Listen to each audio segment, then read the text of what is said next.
call tonight. I'll press that. But why don't you go ahead, Heather? So tonight, we're going to talk about this amazing place that, of course, was home to indigenous peoples, the Kalapuians, the Chinook people, and many others who fostered a lot of good on this wide and great landscape over thousands of years before any white people showed up. And so I think acknowledging that fact that these lands that we are talking about tonight belong to other people and generally were taken from them in one form or another is pretty important to understand. And it's also important to understand that a lot of those folks are still here and they're still continuing on with their ways. And we have a lot of great friends in the communities that now represent the First Peoples who were on the Willamette for many years. So let's go ahead with the next slide. So, I think that's an interesting way of kind of presenting our timeline. Willamette Riverkeeper has been around for 25 years. We've worked to protect and restore the Willamette River's water quality and habitat. We're a 501c3 nonprofit organization, and we have offices in Eugene and Springfield. I combine those. Technically it's in Eugene, but it represents Eugene and Springfield and the Southern Valley, the upper part of the Willamette Basin, as well as Portland. Willamette Riverkeeper also owns land in Benton County, and we have 2 properties in Yamhill County right on the river. Next slide, please.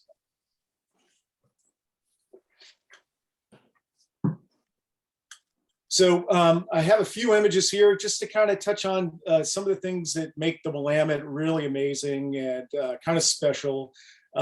We have worked a lot on freshwater mussels, and I'll talk a little bit more about that. But this is a beautiful assemblage of Margaritifera falcata, which are also known as Western pearl shell mussels. And these were photographed on a small creek, really small river called Thomas Creek, which flows into the South Santiam River. And this was done last summer, actually, when myself and Celeste Searles Mazzacano, who is a great collaborator with us on mussel-related projects in the Willamette, were basically going out and seeing where we could find them in areas where they had not been previously documented. Next.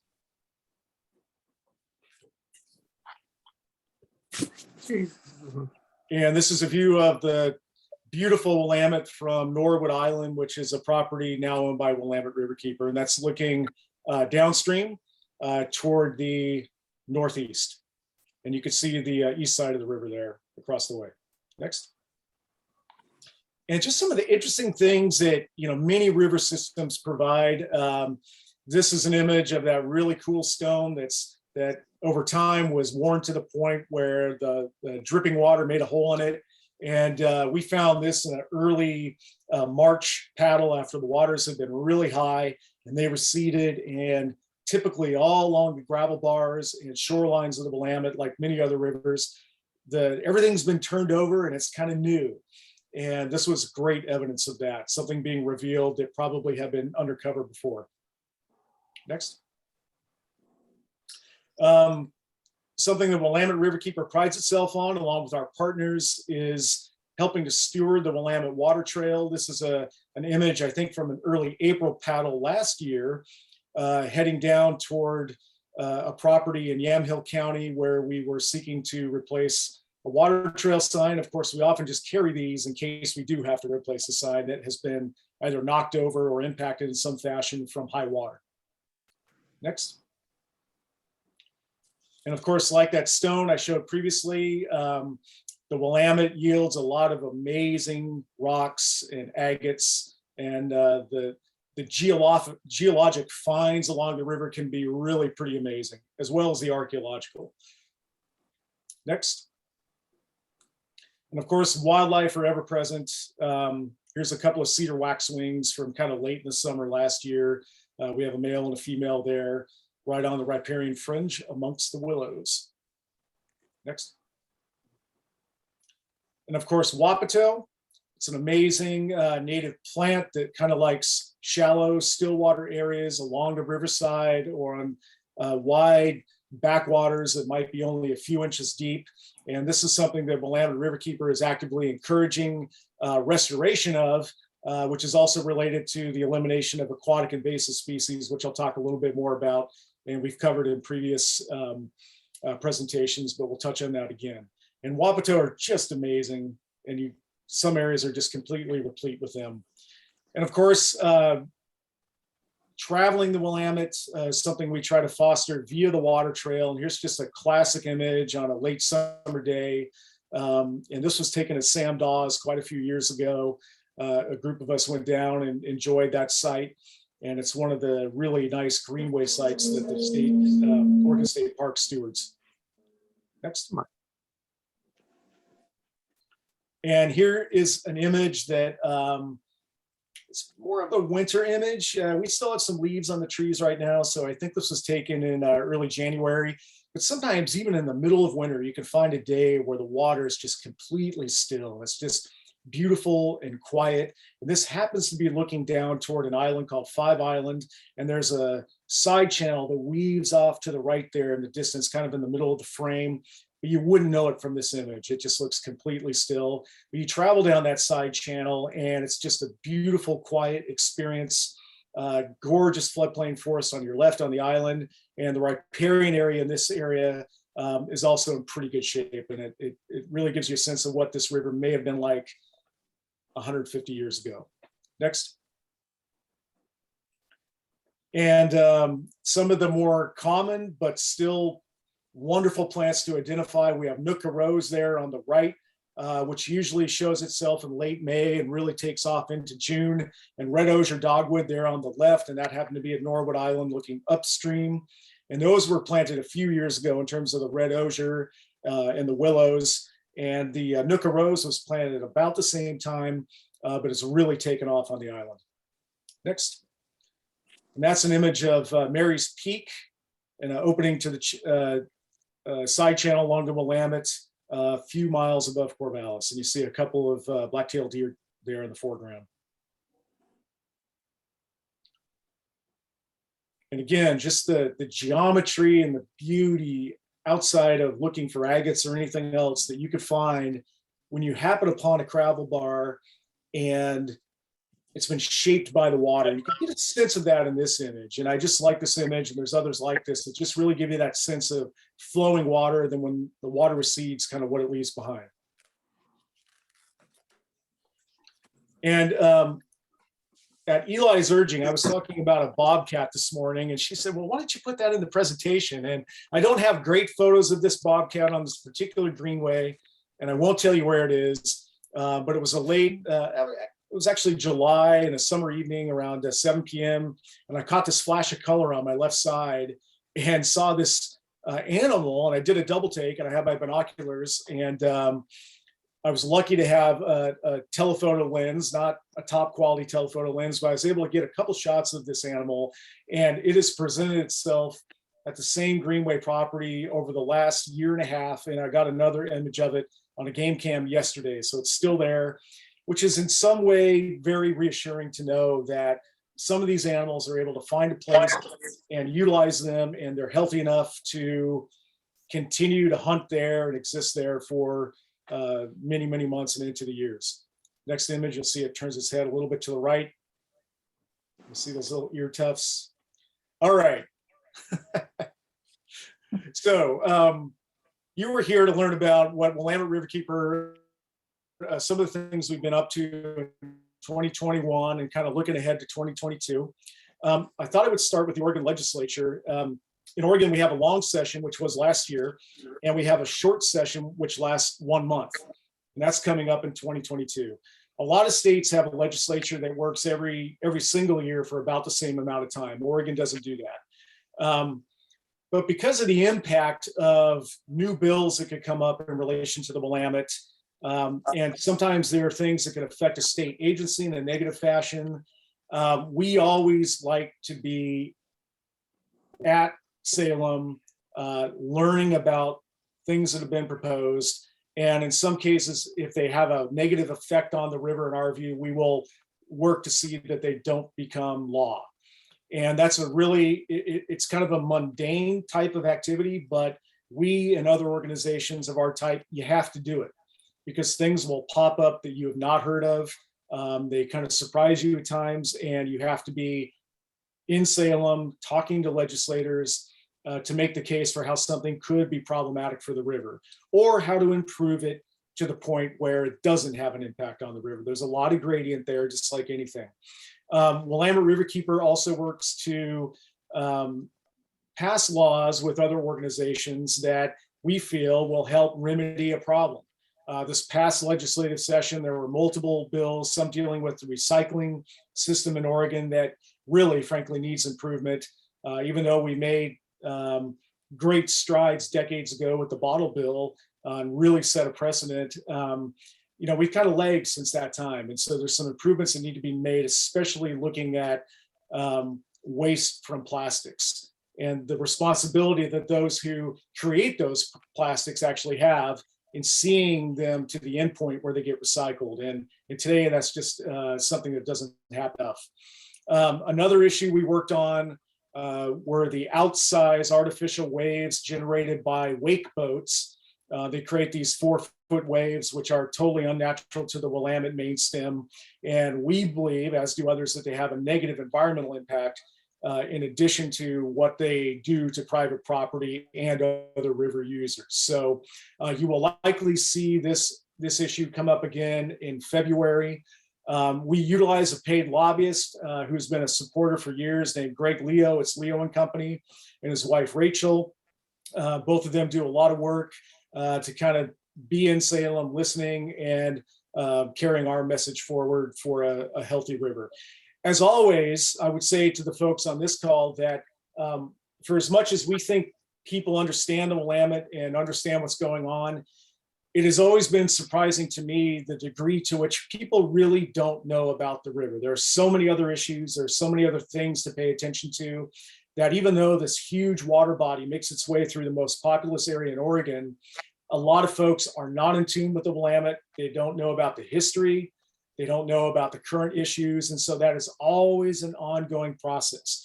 And that's okay. That's a part of life. And there may be some of you on this call who are new to the Willamette, and that's great that you're here tonight. So we as an organization just keep working with folks, educating folks, whether they are legislators or the general public, and to get folks to a point where they have a better understanding of what the Willamette needs. Next slide. Legal work. I'm not going to go through a lot of this because Eli did a wonderful presentation about 2 weeks ago about some of the things we've been working on. Dams, we kind of kid around with that one, but there are 13 major dams on the Willamette that control a lot of the flow.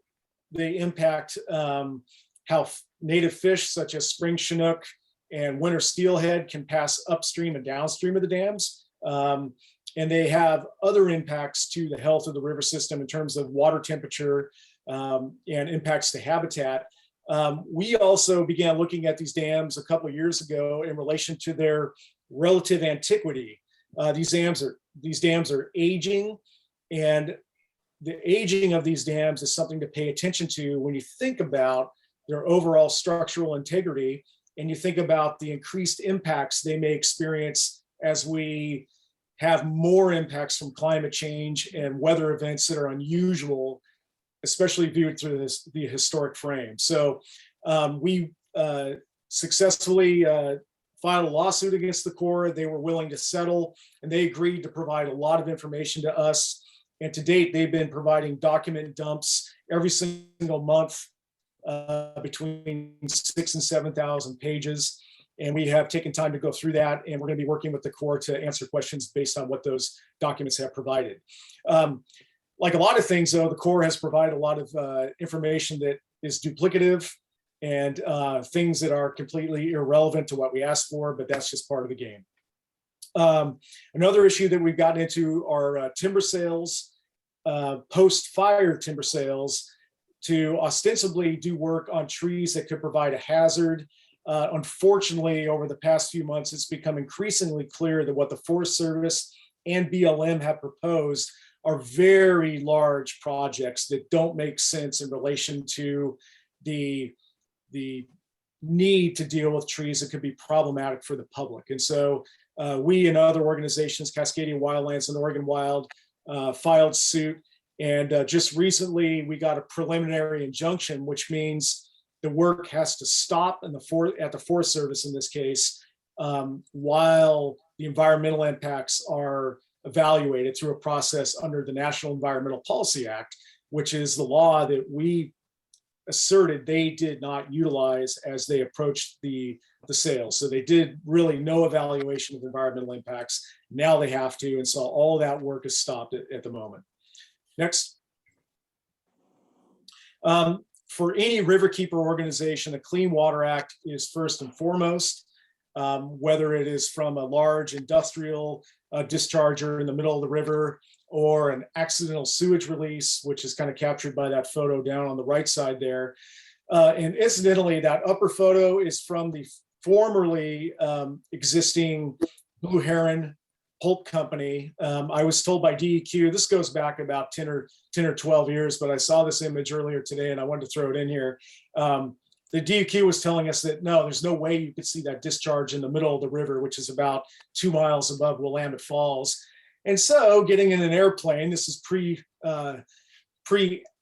easy availability of drone technology, we got this photo, and it was just a really interesting contrast to what DEQ was telling us and others about the size of that discharge in the middle of the Willamette, and kind of put things in perspective for us. But this is really to say that Willamette Riverkeeper has worked with various Clean Water Act cases over the last 20 years. Most of those we have settled, some have gone to court where we've won. But at the end of the day, even in 2021, we have issues with the Clean Water Act, and it's violated. And this is an act that is really wonderful in that citizens, whether it's me at Willamette Riverkeeper or you at home, if you feel something is being violated under the terms of the Clean Water Act, you could bring what's called a citizen suit. And these suits have been critical in helping to keep water bodies clean, whether it's a discharge into the ocean, whether it's a lake or a river. There are permits that allow a certain amount of waste to go back into these systems.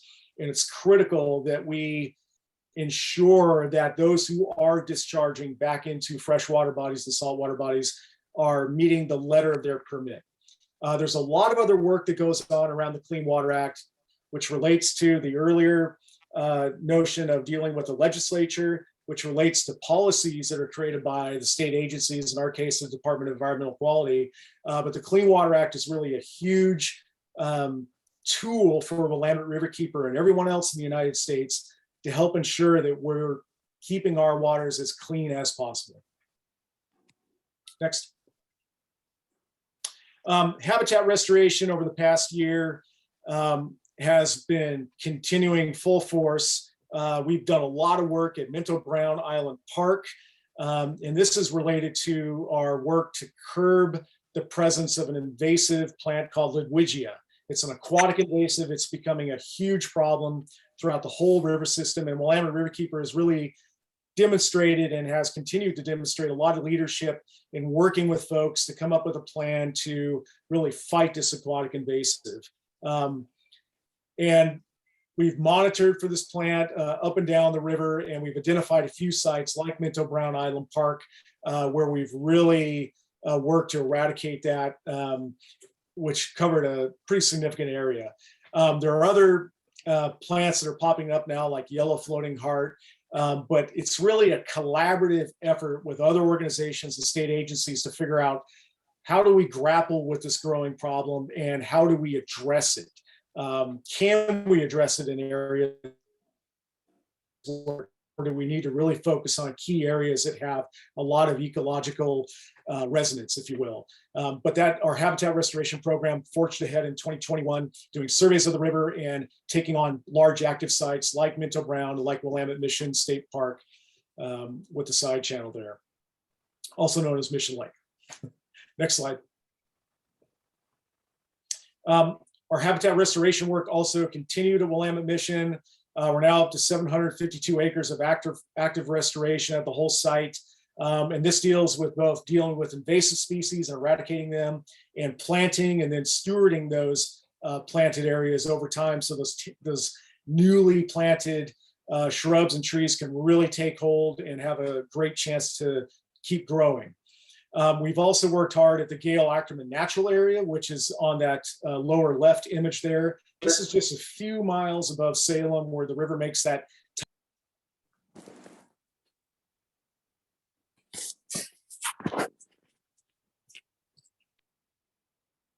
There we go. Can you hear me now? This is where the river is going north and makes a tight turn to go to the east towards Salem.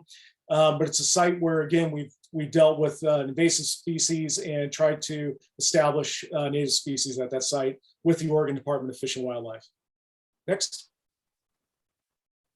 So our river guarding program has been going for quite a few years, and we have had a lot of effort in Springfield and Eugene, as well as Corvallis and now Salem, to grapple with riverside debris and trash. And it's a large problem, as you see from that side, the upper Willamette. Just in the past year, we've had over 368 volunteers. I think the number is actually higher than that now. Over 1,300 hours of cleanups in Lane, Lynn, and Benton counties. 180 yards of garbage and 601 needles were removed and disposed of from those areas. But this is a significant societal problem that we're seeing all up and down the river. And the lower Willamette is pretty bad in some areas. I was on a call today actually with one of the commissioner's offices talking to their staff about this, and we're trying to figure out how to better grapple with riverside camping and camps that become abandoned.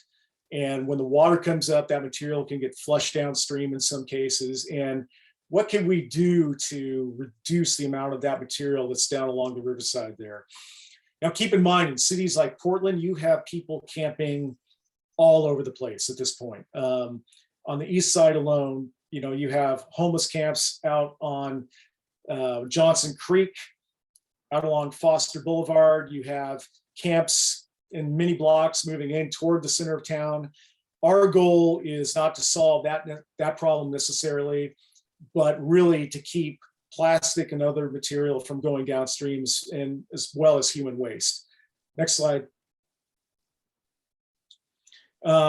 This image just covers, this is kind of a lightly impacted site, but this was along Holgate Channel last week in a cleanup that we conducted with a bunch of hardy volunteers. It just gives you a sense of kind of what's going on within 30 feet of the river. Next slide. And in this case, we utilized volunteers and our boat, which you can see there in the background, the Amy Shaner, which I wrote about in our Riverscape yesterday. Another volunteer brought his boat in, and we ferried all kinds of garbage up to Willamette Park. We unloaded it into a truck, drove it up the ramp to a dumpster, and unloaded it again into those dumpsters. And that just gives you a sense of this one site, which was probably 100 meters in length along the river. We had to go at that site 2 different times just to make an impact and rid that general area of most of the trash. Again, it's a complicated problem with a lot of issues affecting people who end up living along the river. But unfortunately, when people get to a certain state and they vacate their camps, oftentimes this is the type of thing we see left behind. And of course, Willamette Riverkeeper does not go into occupied camps. We do not take things that are of obvious value. We only take things that are garbage and clearly damaged to the point of no continued use. Next slide. So our river discovery program in 2021 kept on going. We conducted multiple paddles over the course of the year. And this has been kind of a mainstay of in the warmer weather months when the water drops and conditions are typically pretty nice, getting folks out there on the river to see it and experience it and to try to lower that bar to that overall river experience. We did several trips this year, from our Pride paddle to the Autumn Equinox Sunset paddle. In October, we did a paddle to Ross Island with a tree talk in partnership with Friends of Trees. So just kind of looking at these trips at different angles. Sometimes we have a theme. Sometimes we're simply getting out on the river and answering questions, or just simply paddling along and enjoying each other's company. So we will continue this in 2022. But the fact that we got out there this year with multiple paddles, taking COVID precautions into account, was a very positive sign for us. Next. Same with the Willamette Water Trail program. Willamette Riverkeeper over the years has partnered with Oregon State Parks and also the Department of State Lands to collectively steward different campsites along the over 200 miles of the Willamette Water Trail. Every year there's a need to go in and put in new signage or locate signage that has been knocked down by high flows, prop it back up, fix it up, clean it up, and put it back into use. And this takes our staff and volunteers a decent amount of time getting out on the water, taking the proper tools and materials to go work on these sites. And this year, thankfully, we were able to do that. We did it with volunteers, interns, and our staff working together at multiple sites. And the goal is really simple. It's when someone goes out there to paddle on the Willamette Water Trail and they're looking at their map, or they're looking at their map on the phone, identifying campsites with a water trail sign and logo, and oftentimes a mileage marker, and really orienting themselves and being able to say, hey, that's a public site right there. So really, that's what Willamette Riverkeeper has worked on a lot.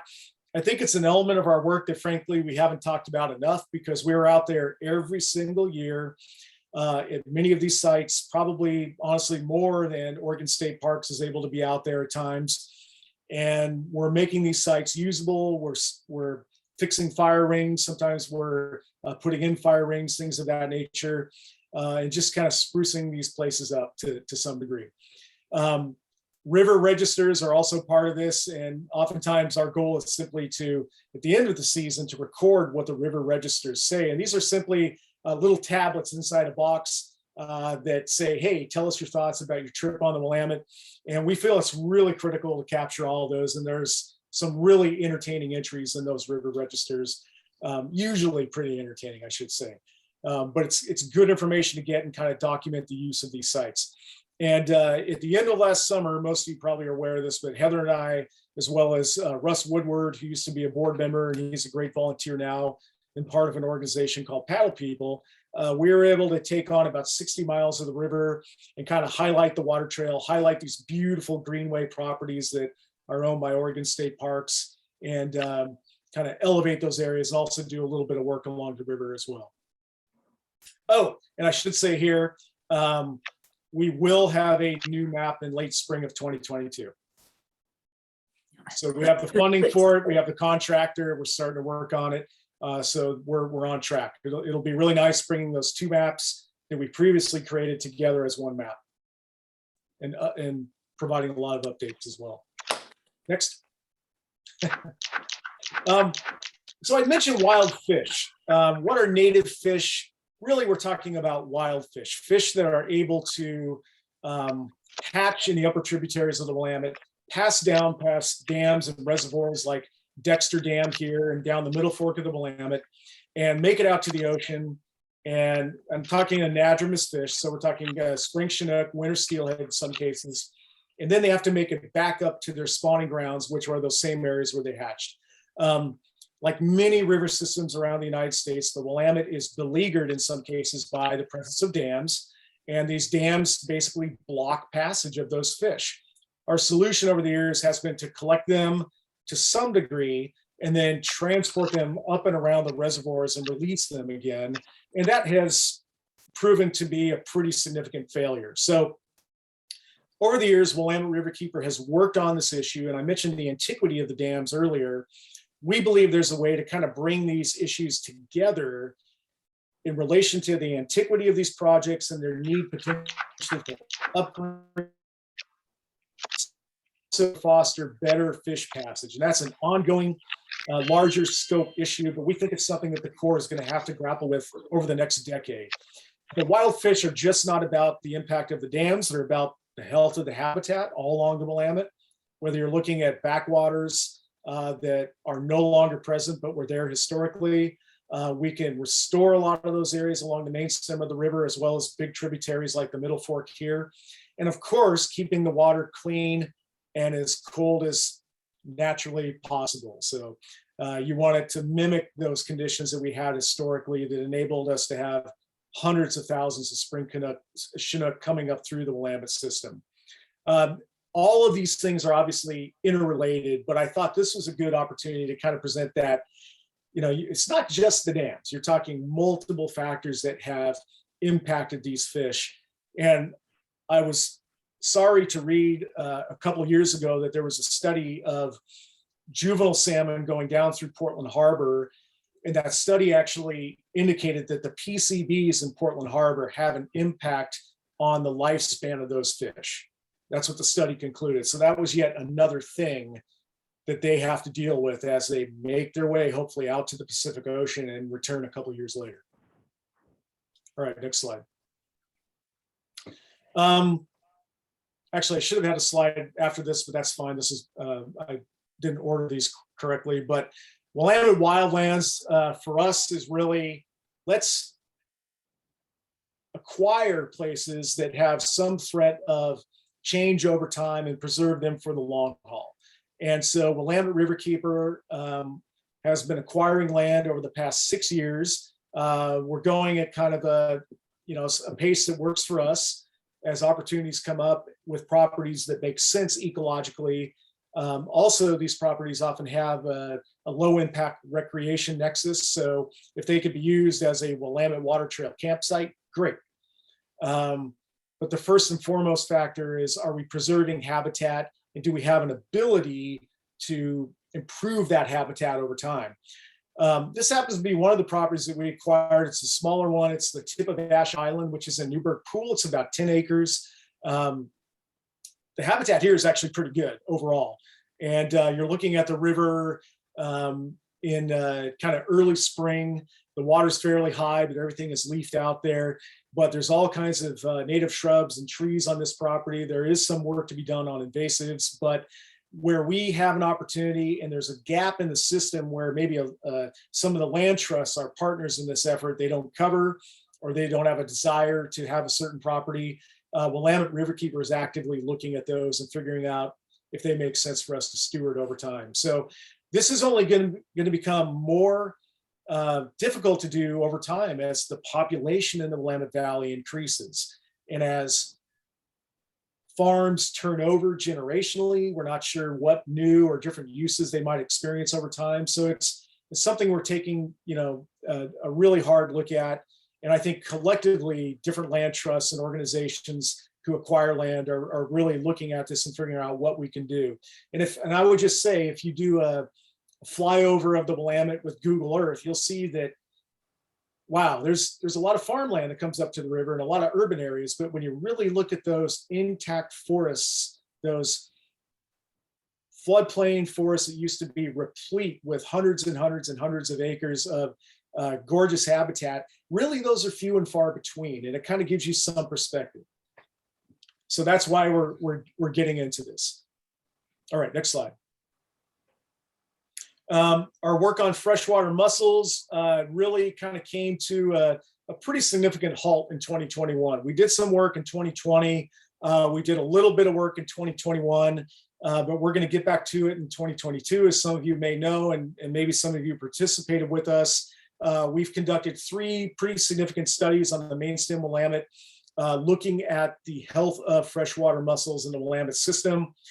That mussel right there is a Western pearl shell, a bigger version of what I showed you earlier. And this is at the tip of Norwood Island in the first study that we conducted. And that mussel that is being held there could be probably over 80 years old, could be into its 90s. These mussels can live to be over 100 years old in the right conditions. They're filter feeders. They are impacted by everything that we put into the water that they have to filter that can be a negative impact on them, as well as temperature, as well as sediment that we put into the system, and certainly habitat degradation that affects them directly. In this case at Norwood, we found that we have a population there that is not reproducing. The year after, our staff and volunteers and our contractors, Celeste Searles Mazzacano, who I mentioned earlier, conducted a similar study right in Eugene, just below the river house where the bridge crosses the pedestrian bridge. And we found that the population there was actually reproducing. So it seemed like it was in decent condition. We didn't find a lot of juveniles, but we found enough to tell us that it's reproducing. The next year, we looked at the population immediately below Dexter Dam in that image I showed you earlier, literally that stretch, and that's where that photo came from. And we found that there were over 100,000 mussels at that site easily. Not many of them had grown to the point where they seemed like they were very old, but there was a lot of reproduction happening. And we think there could be some influence from the dam on that population, and it kind of raised additional questions in terms of what's going on there, if you will. And I think both the beauty and the curse of doing hard science of this type is that it doesn't always answer your questions. Oftentimes it will lead you to more questions that if you have time and energy and resources, you could get to. The larger point here, though, is to provide another lens to look at how we manage the Willamette system, quote unquote, in terms of all of the impacts that we have and how our agencies can make decisions and how cities and counties can make decisions that have a positive impact on animals like freshwater mussels and many others. The data we're collecting on the Willamette have not been collected before in relation to mussels, and we're really, I think, doing some work that's pretty pioneering here, and we aim to continue to do it in 2022. And I would also say, if any of you are interested in spending 2 or 3 days on the river, which is generally how long these studies take, feel free to get in touch with me, and I'll put you on a list and let you all know when we have things planned. And usually these studies take place in July, when the water, due to a variety of factors, is the lowest, and it provides the easiest access for us to get to these animals. Next. Portland Harbor Superfund in 2021. This is an area of the Willamette that is about 11 miles long. It stretches from the Fremont Bridge in Portland and goes all the way down to the Multnomah Channel. It's an area of the river that is safe to use recreationally, but the bottom of the river, the sediments and the nearshore areas have a lot of contamination. And so that's why this area was listed as a Superfund site back in December of 2000. And we've come to the point where key decisions have been made about what to do along this stretch, which involves a lot of removal of contaminated sediment and storing it in an area that is deemed safe. Usually these are upland disposal sites. Other areas will be covered up with clean material in order to keep the contaminants intact and in place. And there's a gradient there between removing the worst of the worst and then capping areas that have less of a impact on animals and people. This area is affected in terms of, it goes back, over 100 years, 150 years, you can make that argument easily, but it's all of the activity that we did with too little thought that really put a lot of different types of contaminants in the bottom of the river. The driver here, though, is DDT, but we also have oil-based products and a lot of other toxic contaminants that are found in smaller concentrations. But it's a big issue. It spans that entire geography. And we have a lot of different entities who have legal responsibility to clean these sites up. Or if they don't do that directly with their own contractors, they give money to somebody else to make sure that that happens. And so it's very complex. I could talk about this for an hour. I won't bore you, but the great thing is that in 2021, we were getting closer to having some actual cleanup sites initiated. And it looks like we'll see some of that in the summer of 2022.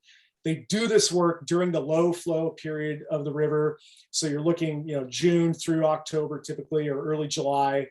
And that enables us and all of those contractors to get into the water to remove that sediment and not resuspend it in the water column and have it move downstream to go somewhere else.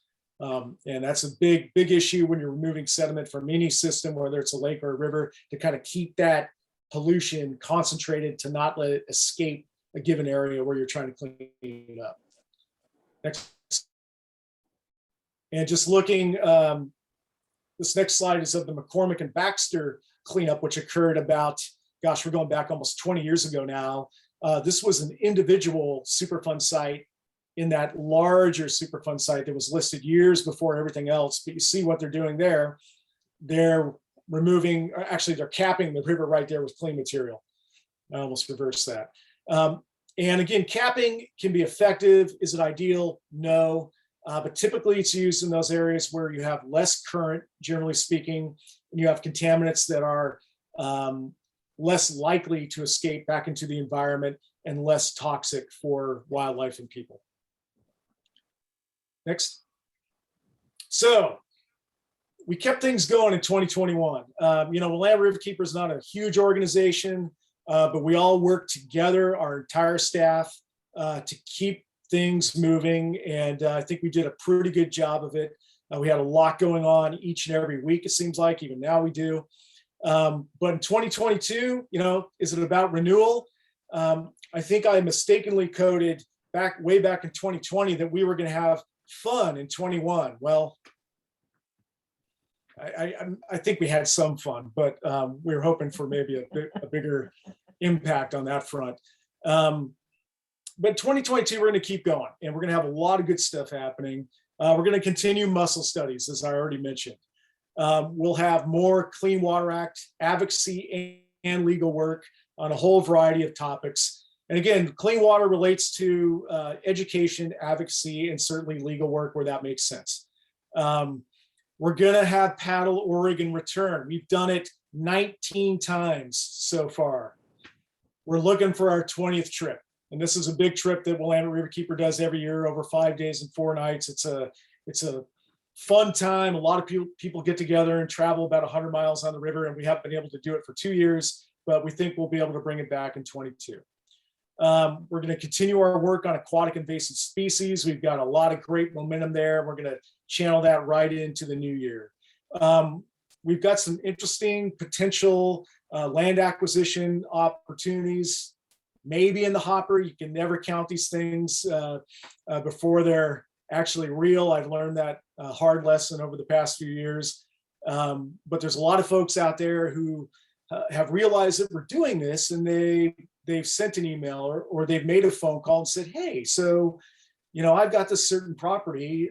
We have a certain type of habitat. We're, not planning on using it, or my wife and I are going to sell the property, or my husband and I are going to do the same thing. And would you be interested? So those are the types of things that have happened that have been very encouraging to us. We're going to continue our River Guardian work. And again, that's both on cleanups, but we've talked more recently, and we've been talking about this for a while, but really let's try to get more toward the remedy of keeping people from camping along the river. Of course, being humane, being good people, and respecting the fact that people end up in those situations for a variety of reasons. Are there other things we can do to either provide services or other options for folks that would be maybe more ideal for them than living right in the floodplain? So we're going to try to get at that. We're going to try to grow our staff in the South Valley, and really that means the upper part of our huge watershed in Eugene, Springfield, and Corvallis. I know that Michelle has a lot of work and gets a lot done, but we're ready for some additional help down there. Next slide. We also have a goal of engaging a wider diversity of people, getting them out on the Willamette and to see it, experience, and learn about it. We found over the years that it may seem easy once you've done it quite a bit, and there's probably quite a few of us on this call tonight that have no problem getting out there, but what about everybody else? And so we're trying to lower the barriers, get a diverse array of folks out there, provide that opportunity in a safe, welcoming environment, and have them get addicted to the Willamette River, or spark their curiosity about a great blue heron or a green heron, or the migratory birds that come through the floodplain, or that winter Chinook that migrates all the way back up the river to its spawning grounds. What is that hook that gets folks? And I've said this a lot over the years, but if we get folks who have only driven a Willamette or have crossed on a bridge, or maybe even in a powerboat, when they get out there in a canoe or a kayak, or they swim the river, or they wade, or they snorkel, their perspective is forever changed. It's just a part of the deal. I haven't met one person where they come away having the same perspective after those types of events. So it's a very positive thing. We're also going to try to spur the U.S. Army Corps to think longer term and to really get at the overall question of these big aging dams in the Willamette system. That's not to say those dams should be taken down Some of them could just use an upgrade. They can use a healthy checkup. They can use a little bit of work in some cases. There may be other cases where the changes might be more significant. So we're trying to spur that conversation over time, keeping in mind that we're talking big dollars. We're also talking, there are a lot of other projects around the United States, dams, I'm talking about both public and private, they have the exact same issue. And I don't know if any of you remember back in early May of 2020, we had those 2 dam failures in Michigan. And those were private dams regulated by the Federal Energy Regulatory Commission. But the point is the same, that a lot of these dams have not received enough oversight and thought in relation to when they were built and how they have either deteriorated or not. So that's where we're coming from. And again, we're going to be pushing to hopefully make sure that we have our first sediment removal projects as part of the Portland Harbor cleanup. And again, that there's some question as to how fast that'll happen and how many will begin next year, but we're hoping that'll happen. And we're going to restart our stewardship trips to Willamette Riverkeeper sites. So a few years ago, and I know Peggy, you went on a trip, and there's others who we paddle out and spend a night at one of our sites and do some stewardship work, camp, enjoy the campfire, have a good meal, and do a little bit of work the next day, and then paddle on our way. We haven't done those in 2020 or 21, so we're going to get back to that in 22 and have more multiple offerings on that front. And don't worry, you only have to work as hard as you feel like you need to work at the time, but getting folks out there is just a really fun way to learn about the river. And as I previously mentioned, we're going to publish a new water trail map, and the earlier slide said late spring. We're probably thinking May. We're not going to put ourselves to the point where we're stressing about a publication deadline. That being said, we would love to have these ready to go when the bulk of people are starting to really want the maps and get out there along the river. Next slide.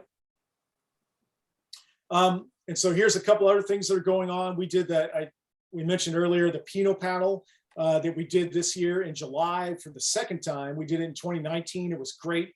We did it again this year. It has a smaller number than our Paddle Oregon trip, so we felt cautiously optimistic that we could pull it off, and it went wonderfully. And then we did a harvest paddle in September, which also was a fantastic trip. A lot of great folks, and we met some new folks who are now Willamette Riverkeeper members, and so it's just kind of building our family along the Willamette.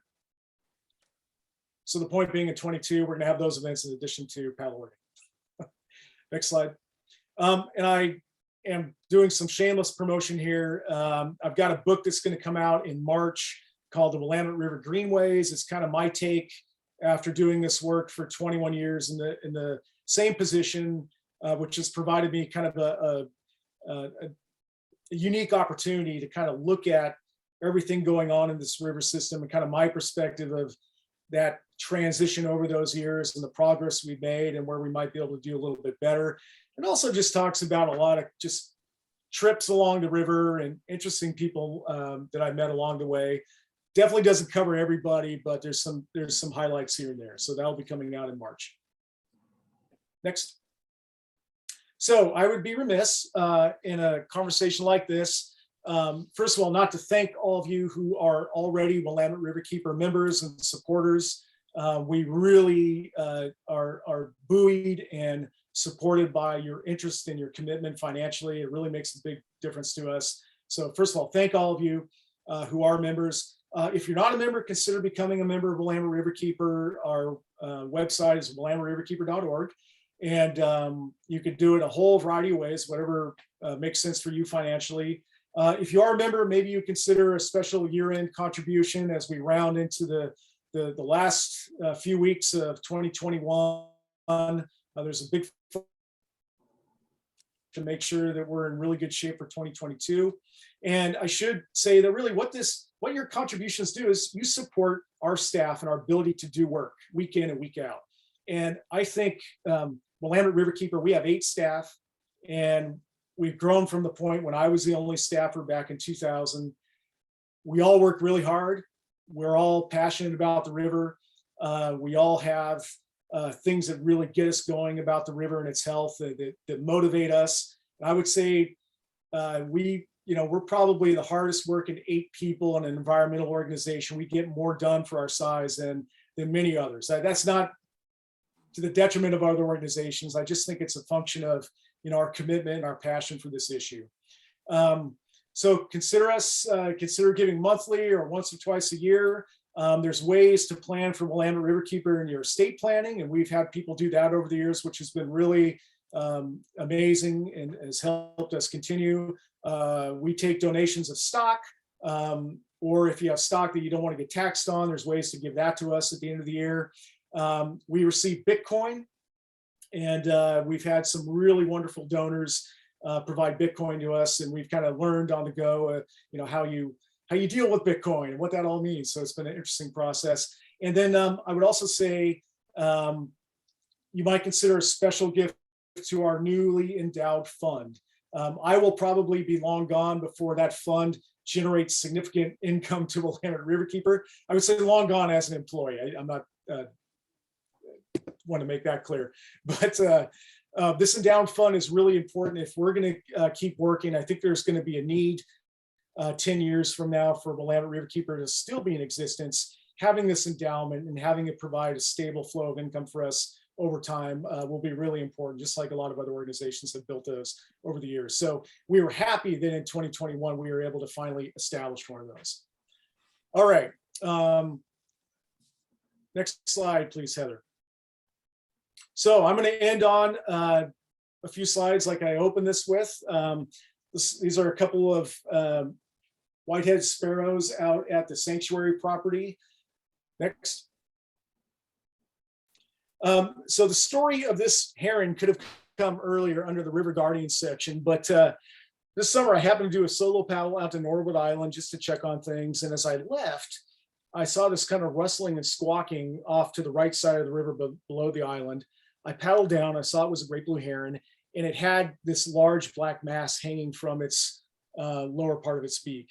And I parked my canoe, I walked up toward it, it flew away, it was alarmed by me, it was generally alarmed by the fact that that thing was clearly stuck on its beak.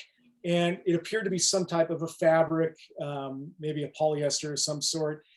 I went up to it with a stick, I reached out toward it, it got back up on that branch there, and I came around the other side, and I was going to try to flick the thing off of the beak without it, trying to get me in the process. And luckily, it fell off of that, and it squawked up. The piece of material had fallen off of its beak, and it took off. So job well done. And just one of those things that you find along the river, and it was totally lucky on my part. I didn't do anything in particular other than alarm it. So that was my skill in that process. But it does show, though, how things that get into the river system can be problematic for a range of species. Just a good example of that. Next slide. This was a juvenile great horned owl out at the sanctuary. Go back. Yeah, out at the sanctuary property. I think it was late April of last year. And it just happened to be, I happened to be walking out there, and the adult was right by it, and they were flying along, and it kind of had the feel of the adult trying to help the young one learn the ropes, if you will, but it was really low in the tree, so I got a halfway decent shot of it. But again, just some of the beautiful wildlife that you find out along the Willamette and the floodplain. Next slide. And this is a really nice water trail campsite that doesn't exist anymore. This was at Blue Ruin Island, and that has since been totally eroded away. But there's still a really nice campsite on that island. It's just a little bit to the west. So, but that's just kind of a classic scene along the Willamette. You've got some of the issues that we talk about. You see in the foreground there, there's an invasive Scotch broom. But you also see the beautiful braided channel, which kind of morphs and changes every year, as well as all those beautiful willows and cottonwoods and other riparian plants. Next slide. So these are brains that we find sometimes along the backwaters. This is an organism actually that a lot of people see, and it kind of grosses them out and they wonder about them. But these are natural, totally natural to the Willamette. They're bryozoans, they're multicelled animals. And you could do a deep dive on bryozoans if you look that up. But classically, they're in backwaters. Sometimes they're just floating near the surface. Other times they're attached to wood like this, but just another interesting element of our river system, and they're totally natural to the Willamette. All right, next. All right, questions, if you have any. Before you go, Paul, I haven't seen you in a long time. How you doing? Paul Jeske. You can just unmute yourself to ask questions, or you can put them in the chat. Any questions? We have one in the chat. What are your go, no-go criteria for Paddle Oregon 2022? I have another event at OSU that requires me to supply this data before the event, and I'm interested to know how other organizations are making this call. I didn't understand the last part of that. There's another event. Oh, I see. Another event at OSU. Oh, I think that realistically, we're just going to see what was being said at that time about COVID and risk and adjust accordingly. I mean, we're not going to do the event if it ends up being something that will, be problematic in any fashion. When we did the Pinot and harvest paddles this year, we had 60 people or less. We were in a wide area, and people were free to mask up. Everybody had to have the vaccine and have proof of that. And we didn't have any issues from those events, thankfully. And I think the saving grace of Paddle Oregon in those events is that really the entire time you're outside, other than when you're in a shower or you're using the restroom.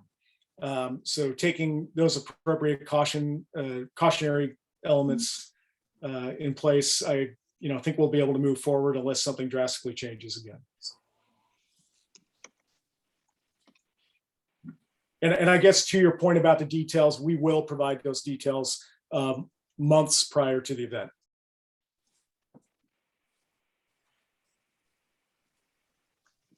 Any other questions? There's no other questions in the chat. Does anybody want to unmute and ask Travis a question?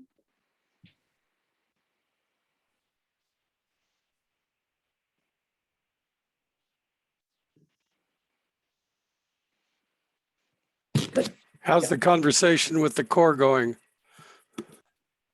about the dams?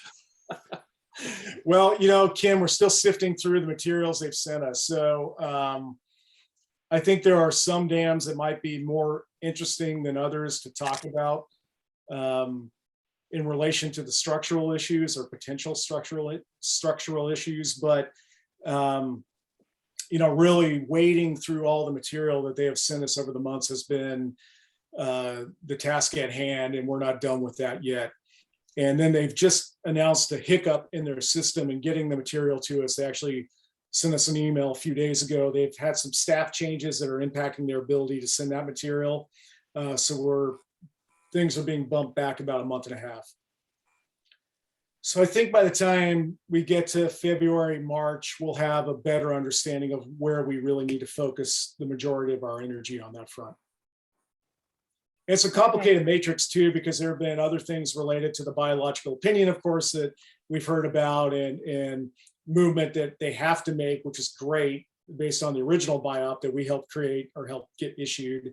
And so kind of syncing all that up, I think will be pretty important as well. It looks like Jen has a question. If you want to unmute, Jen, you can ask your question. Hi, yes. I don't know if I missed this, but what's the plan for more educational kind of activities? So for example, like the webinar tonight, or I think there was a webinar series this months ago, or maybe a year ago, things like that.